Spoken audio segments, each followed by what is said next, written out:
Bonjour à tous et je suis heureux de vous retrouver ce matin pour cette nouvelle petite méditation matinale dans l'épître aux Hébreux au chapitre 11. Qu'est-ce que la foi?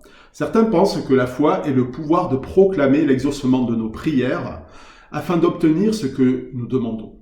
La prospérité, la santé ou encore une certaine forme de bien-être seraient accessibles au travers des mots que l'on prononce avec foi. Dieu serait donc inféodé, lié à nos paroles de foi comme tenu de les accomplir. Les plus célèbres avocats de cette doctrine se reconnaissent dans le mouvement Parole de foi. L'un de ses plus grands défenseurs prétend, je cite, que les paroles qui suivent ces deux simples mots « je suis » vont déterminer le type de vie que vous allez vivre. Les « je suis » qui sortent de votre bouche apporteront soit le succès, soit l'échec. Le principe est que ce que vous mettez derrière « je suis » viendra toujours à votre rencontre. Vous l'avez compris, il s'agit de la théologie de la prospérité, un autre évangile qui fait de plus en plus de ravages et égare un grand nombre de gens. Je vous invite, si vous souhaitez en savoir plus, à lire cet article que je mets en commentaire en dessous de cette vidéo. Mais que dit notre lettre aux Hébreux à ce sujet ? Aujourd'hui, nous lisons au chapitre 11, les versets 17 à 19. Par la foi, Abraham a offert Isaac lorsque Dieu l'a mis à l'épreuve.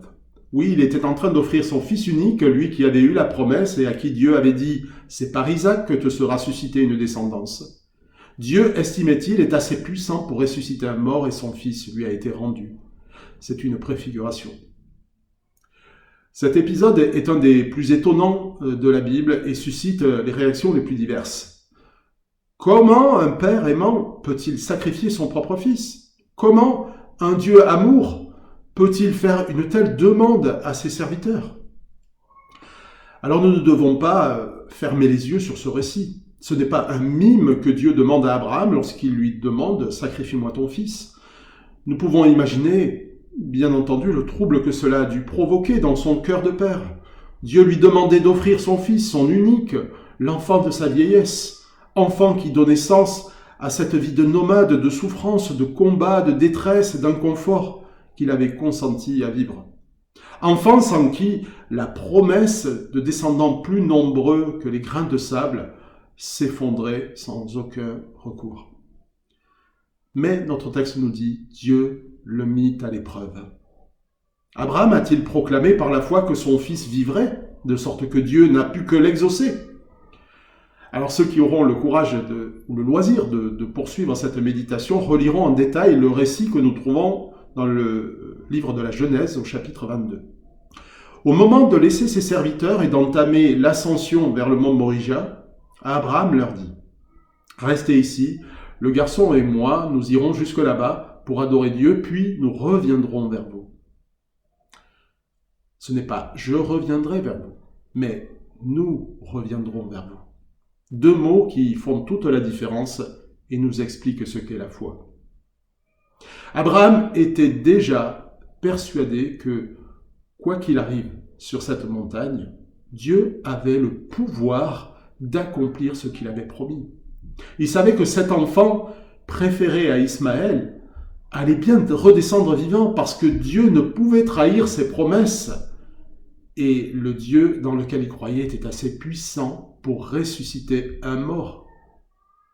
Il allait offrir son fils lorsque l'ange l'en empêcha et reconnut « Maintenant, je sais que tu crains Dieu ». La foi d'Abraham n'était pas fondée sur le pouvoir de ses paroles de foi, mais sur sa crainte de Dieu et sur la promesse qui lui avait été faite. Notre verset 19 d'Hébreux 11 termine sur ces mots. C'est une préfiguration. Et quelle préfiguration ? En effet, plusieurs siècles plus tard, un fils unique allait lui aussi porter sur son dos le bois jusque sur le mont du Calvaire. Comme il l'a fait sur le mont Morija, par un bélier entravé dans un buisson épineux, incapable de se défendre, eh bien Dieu a pourvu à l'Holocauste à Golgotha. Dépouillé de sa toute-puissance et couronné d'épines, le roi des rois a volontairement offert sa vie pour que nous ne périssions pas, mais que nous ayons la vie éternelle en abondance. Dieu n'a que faire de nos sacrifices. Tout lui appartient. Nous pourrions lui offrir nos fils et nos filles, il n'en serait pas plus heureux, mais derrière cette épreuve de foi d'Abraham, nous apprenons une chose. Dieu veut la première place dans notre cœur. L'enjeu n'est pas sa joie qui est déjà parfaite, mais la nôtre qui ne l'est pas encore. Dieu sait bien ce qui règne dans notre cœur. Et il ne nous demande pas de l'aimer moins, il nous demande l'impossible, l'aimer plus encore.